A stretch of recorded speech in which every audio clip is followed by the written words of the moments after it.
ஆன்மீக நண்பர்கள் அனைவருக்கும் என்னுடைய அன்பான வணக்கங்கள். தை மாத ராசி பலன். தை பிறந்தால் வழி பிறக்கும் என்பது புகழ்பெற்ற பழமொழியாகும். இந்த பழமொழிக்கு ஏற்ப தை மாதம் பிறக்கும் போது சில ராசிக்காரர்களுக்கு அதிர்ஷ்டம் கொட்ட போகிறது. உழவு தொழிலுக்கு மரியாதை செலுத்தும் உழவர் திருநாள் தை மாதத்தின் முதல் நாள்.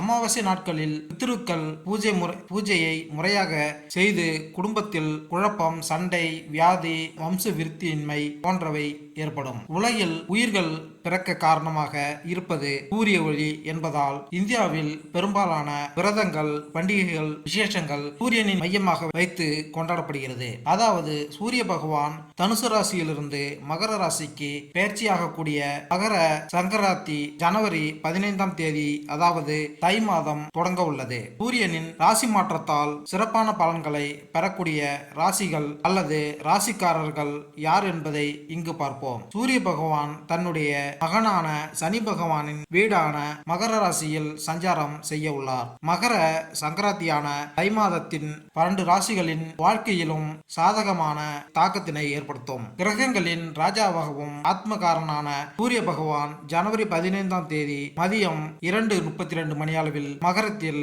பெயர்ச்சிக்கு இடம்பெயர உள்ளார். அடுத்து எந்தெந்த ராசிக்காரர்களுக்கு அதிர்ஷ்டம் கிடைக்கும் என்பதை தெரிந்து கொள்வோம் வாருங்கள். தை பிறந்தால் வழிபிறக்கும் என்று கூறுவார்கள். இந்த நிலையில் தமிழர் திருநாளாம் பொங்கல் பண்டிகையை முன்னிட்டு 12 ராசிகளுக்கான பலன்களை இங்கு பார்ப்போம்.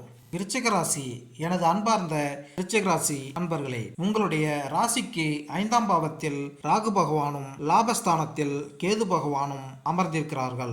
எவ்வளவோ கடினமாக உழைத்து விட்டேன், ஆனால் பணம் மட்டும் கிடைக்கவில்லை என்று காத்திருக்கும் விருச்சிக ராசி அன்பர்களே, இந்த தை மாதத்தில் 10ஆம் அதிபதியான சூரிய பகவான் உங்கள் ராசிக்கு 3ஆம் வீட்டில் அமர்ந்து வெற்றிகளை, ஜெயத்தை உங்களுக்கு கொண்டு வரப்போகிறார். காரணமே இல்லாமல் கஷ்டப்பட்டு கொண்டிருந்தீர்கள் அல்லவா? அந்த கஷ்டத்திற்கான நிவர்த்தி உங்களுக்கு காட்ட போகிறார். 5ஆம் பாவத்தில் ராகு பகவான் அமர்ந்து சிந்தனைகளை வேறு வேறு இடங்களுக்கு செலுத்தினாலும் சிறு சிறிய பிரச்சனைகளை பெரிதாக உங்களுக்கு பெரிதுபடுத்தி காண்பித்தாலும் இதை பற்றியெல்லாம் கவலைப்படாமல் உங்கள் வாழ்க்கையை நோக்கி நீங்கள் சென்று கொண்டே இருப்பீர்கள். 6ஆம் பாவத்தில் அமர்ந்திருக்கும் குரு பகவான் சற்று மன அலைச்சல்களையும் தந்தாலும் நிச்சயமாக தை மாதம் 1ஆம் தேதிக்கு பிறகு நீங்கள் வெற்றியடைய போகிறீர்கள். தை மாதம் உங்களுக்கு நல்ல மாதமாகவே அமையும். மேலும் இந்த வீடியோ உங்களுக்கு பிடித்திருந்தால் லைக் பண்ணுங்க, கமெண்ட் பண்ணுங்க, மறக்காம சப்ஸ்கிரைப் பண்ணுங்க.